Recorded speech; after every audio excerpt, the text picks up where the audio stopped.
This is a video about a tweet that I posted just recently. Watching the Unfollowed Showmax episode with Tall Asmo, people on social media still don't get how destructive their negative tweets are. They just don't get it. A Black Mirror episode on Netflix, I've quoted it on many podcast interviews. An episode where a programmer codes an algorithm where people can tweet that a certain celebrity must die because of certain deemed bad behavior. The person with the most tweet hashtags daily to the hashtag #death2 gets attacked by a drone of mechanical bees that kill them. At the end of the episode, the algorithm turns around and attacks every single person who ever tweeted the hashtag, and the bees go and kill all those people. We need to force social media to vet and verify every single user.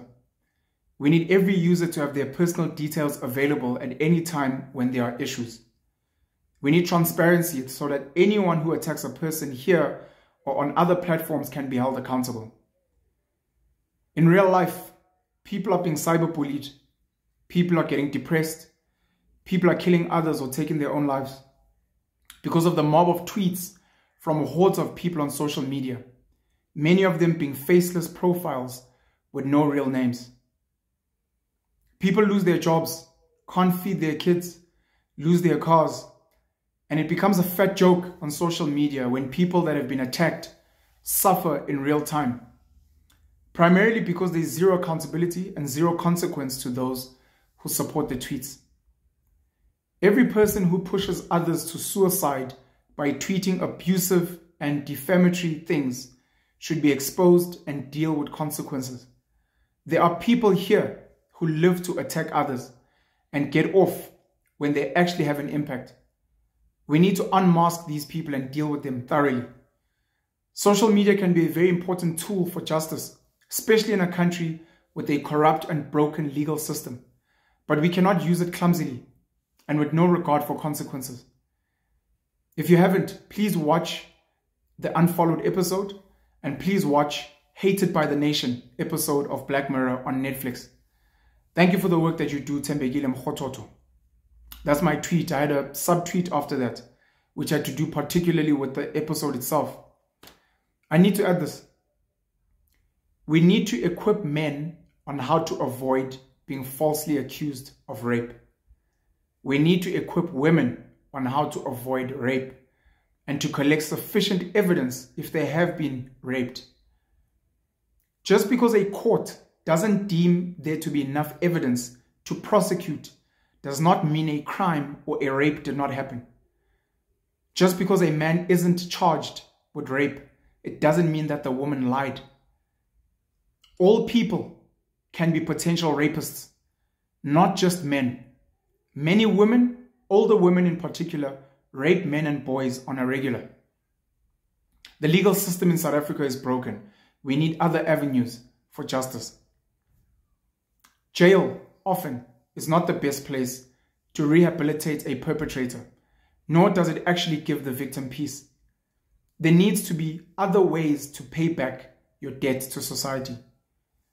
We need to speak more about rape so that we can find root causes, risk mitigation tools, help those who have been violated, help those who have been falsely accused, and find true justice and healing. That's the end of my tweet. I'm going to drop links below in the description of, I think I did 3 episodes after Tall Asmo went to visit Podcast and Chill with Mag G and Sol, speaking about his ordeal being accused of rape by Lerato Molloy. I'm going to drop another episode, I think I did 1 or 2 around the rape allegations of Sjava by Lady Zamar, DJ Fresh and Euphonik. And then there was a case in the Eastern Cape of a gentleman who was accused by his girlfriend of rape, who was acquitted by the acting judge at the time, Thembekile, and I think there was an appeal after that. It was quite a controversial ruling and quite a controversial case of a couple that was together, and the lady was a virgin and they had sex and she felt that she had not consented. I'm going to drop links so that you can see those. I need to highlight something that I've highlighted many times and that some people still don't get. Proving rape is very difficult. It's very difficult. And this is not because our legal system is broken. Yes, our legal system is broken. Yes, at some point we don't have sufficient rape kits. Yes, at some point rape kits are not treated the way they should be. Yes, unfortunately, certain ladies are not trained on how to collect sufficient evidence. But unfortunately, if you do not have a recording, video recording of the rape, maybe a voice recording of the rape where you are clearly stating, no, stop, what are you doing? If there are no witnesses to the rape, if there is no rape kit that shows forceful penetration, maybe with bleeding and damage to the vaginal area, if there is no other violence, maybe choking and there's marks or your wrists or torn clothes, blood, a doctor's report, etc., it becomes very difficult. Especially in this age where a lot of people watch porn, and porn has become such a dangerous space for men and women. You know, normally men are on this thing of sperm retention, stop watching porn, but even for women, you know, you've got 50 Shades of Grey. This idea of BDSM and choke me, daddy, come on my face, spank me, harder, deeper. You know, those things are violent forms of sex, even though consensual, of course.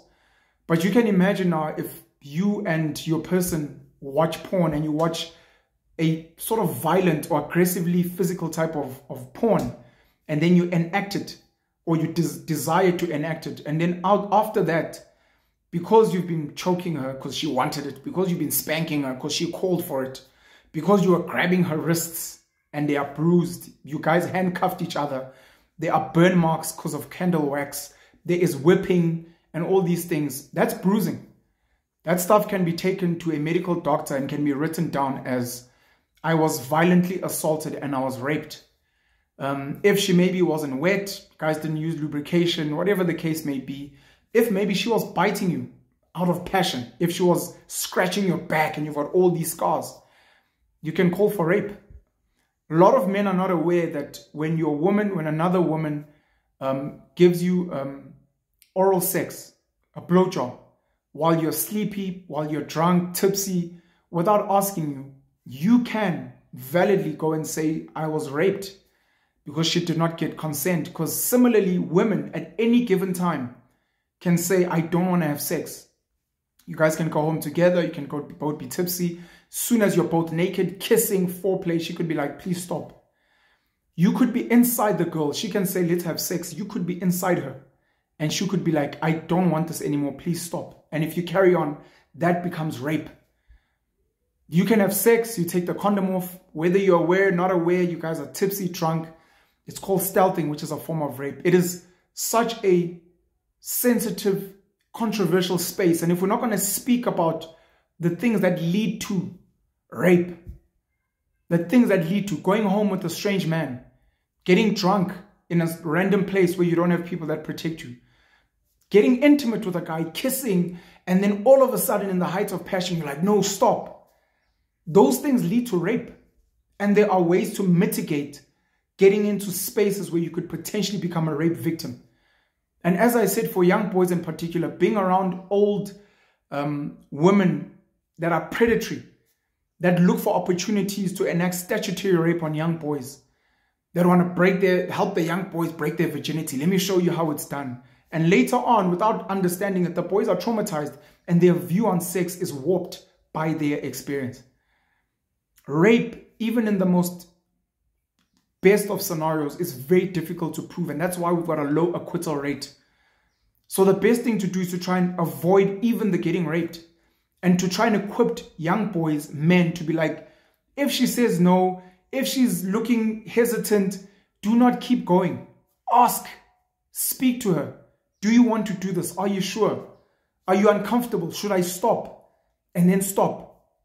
Go to the bathroom, maybe watch your porn, masturbate and release. Go out, take a run, take a jog. Don't force yourself. I know you're horny. I know you are the kissing, and get out of there. Women as well. A lot of you guys get horny and then the guy's maybe not in the mood and you can see he's resistant and you pull him in and you're like, I want you. And the guy's like, okay, cool. And look, his dick is hard. But the reality is he's hesitant as well.